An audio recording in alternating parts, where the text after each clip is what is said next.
রাজৈরে জাতীয়তাবাদী দল বিএনপির সদস্য নবায়ন ও নতুন সদস্য সংগ্রহের শুভ উদ্বোধন করা হয়েছে। মাদারীপুর থেকে স্টাফ রিপোর্টার মোহাম্মদ মহিউদ্দিন চৌধুরী হীরার পাঠানো ভিডিও চিত্রে দেখুন বিস্তারিত।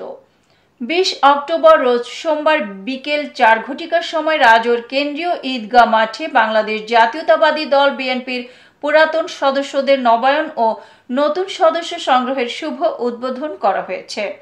রাজৈর উপজেলা বিএনপির সাবেক সভাপতি মোহাম্মদ ওহাব আলী মিয়ার সভাপতিত্বে ও রাজৈর উপজেলার সাবেক সাধারণ সম্পাদক আলহাজ কাজী জাহিদুর রহমান লেবুর সঞ্চালনায় সদস্য সংগ্রহের উদ্বোধনী অনুষ্ঠান অনুষ্ঠিত হয়।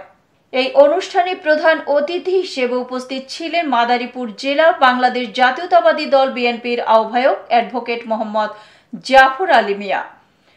প্রধান বক্তা হিসেবে উপস্থিত ছিলেন মাদারীপুর জেলা বিএনপির সদস্য সচিব মোহাম্মদ জাহানদার আলী জাহান। বিশেষ অতিথি হিসেবে উপস্থিত ছিলেন মাদারীপুর জেলার যুগ্ম আহ্বায়ক মোহাম্মদ মিজানুর রহমান মুরাদ, মোহাম্মদ মহসিন ফকির, মোহাম্মদ সিদ্দিক আকন্দ, মোহাম্মদ বাদশাহ মীর, অ্যাডভোকেট মফিজুর রহমান, বাবু জীবন বোস, গৌরাঙ্গ বসু, মোহাম্মদ পান্নু মাতুব্বর, মোহাম্মদ খায়ের হাওলাদার। আরও উপস্থিত ছিলেন রাজৈর উপজেলা বিএনপি অঙ্গ সহযোগী সংগঠনের নেতাকর্মীবৃন্দ। বক্তব্য শেষে রাজৈর উপজেলা 11টি ইউনিয়নের নেতৃবৃন্দের নিকট সদস্য ফরম বুঝিয়ে দেন।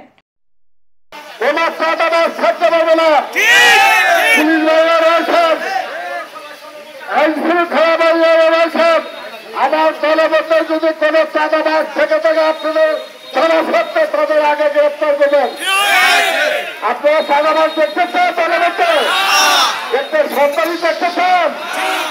আজকে জমি দখল এগুলো দলের মধ্যে থাকে গেছেন, কেন বলেন না? আইন শৃঙ্খলা বাহিনী আছে, আমার দলের মধ্যে যদি তারা থাকে সর্বপ্রথম তাদের আইনের আওতায় দিয়ে দিবেন। এতক্ষণ সঙ্গে থাকার জন্য ধন্যবাদ। i1 টিভির নিয়মিত আপডেট পেতে ভিজিট করুন আমাদের ওয়েবসাইট, ফেসবুক, ইনস্টাগ্রাম ও ইউটিউব চ্যানেলে।